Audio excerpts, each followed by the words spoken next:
Calls మెర్జింగ్తో ఖాతా ఖాళీ.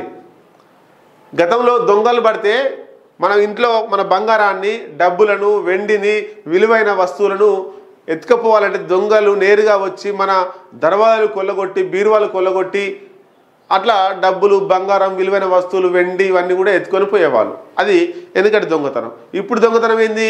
ఆయన ఎక్కడో ఉంటాడు, ఏ రాష్ట్రంలోనో ఏ దేశంలోనో ఉంటాడు, మన ఫోన్లోకి వస్తాడు, మన ఫోన్ నుంచి మన బ్యాంకులో డబ్బులు కొట్టుకొని పోతాడు. ఇది సైబర్ నేరాలు అంటాం, సైబర్ క్రైమ్స్. సైబర్ క్రైమ్స్ రోజుకొకటి కొత్త కొత్తగా పుట్టుకొస్తున్నాయి.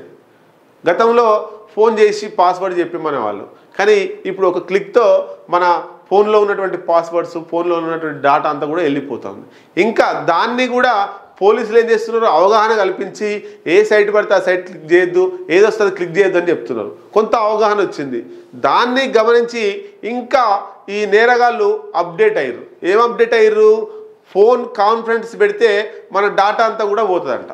ఒక ఫోన్ వస్తుంది, ఒక వ్యక్తి మనకు ఫోన్ చేస్తాడు, నేను మీ పలానా దోస్తు వాళ్ళ దోస్తుని అంటే, ఏమో మీరు నాకు గుర్తు రావలేదని మనం అంటాం. లేదు ఆ దోస్తుతో మాట్లాడదు ఆగు అని ఫోన్ చేస్తాడు, కాన్ఫరెన్స్ పెట్టు అంటాడు.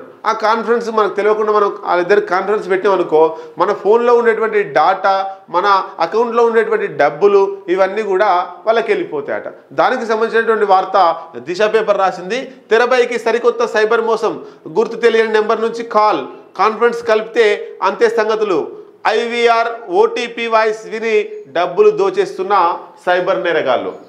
మరి ఇది కొత్త తరహా కాబట్టి మీకు ఎవరికైనా అనౌన్ నెంబర్ నుంచి వెళ్ళి ఫోన్లు వచ్చి కాన్ఫరెన్స్ పెట్టమంటే పెట్టాల్సిన అవసరం లేదు. ఆయననే ఫోన్ చేయమండి, కాన్ఫరెన్స్ పెట్టకండి. పెడితే మీ ఫోన్లో ఉండేటువంటి డబ్బులు, మీ అకౌంట్లో ఉండేటువంటి డబ్బులు పోయే అవకాశం ఉంది.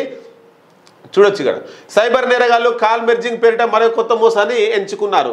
గుర్తు తెలియని వ్యక్తికి కాల్ చేసి నేను మీ ఫ్రెండ్కు బాగా కావాల్సిన వాడిని, అతను మీ నెంబర్ ఇచ్చాడు అని నెమ్మదిగా మాట కలుపుతారు. అవతలి వ్యక్తి గుర్తుపట్టలేదు అని చెప్పగానే తను మీకు కాల్ చేస్తాడు. లిఫ్ట్ చేసి కాల్ మెర్జ్ చేయండి, అప్పుడు మీకే క్లారిటీ వస్తుంది అంటారు. ఫుల్ క్లారిటీ వస్తుంది. ఏం క్లారిటీ వస్తుంది? అటు దోస్తుగాడు కాదు, సైబర్ నేరగాడు అని చెప్పేసి మన డబ్బులు పోతాయి.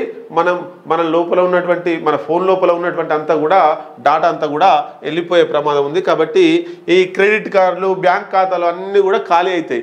మీకు అపరిచిత వ్యక్తుల నుండి ఫోన్ వస్తే కాన్ఫరెన్స్ పెట్టమంటే పెట్టాల్సిన అవసరం లేదు.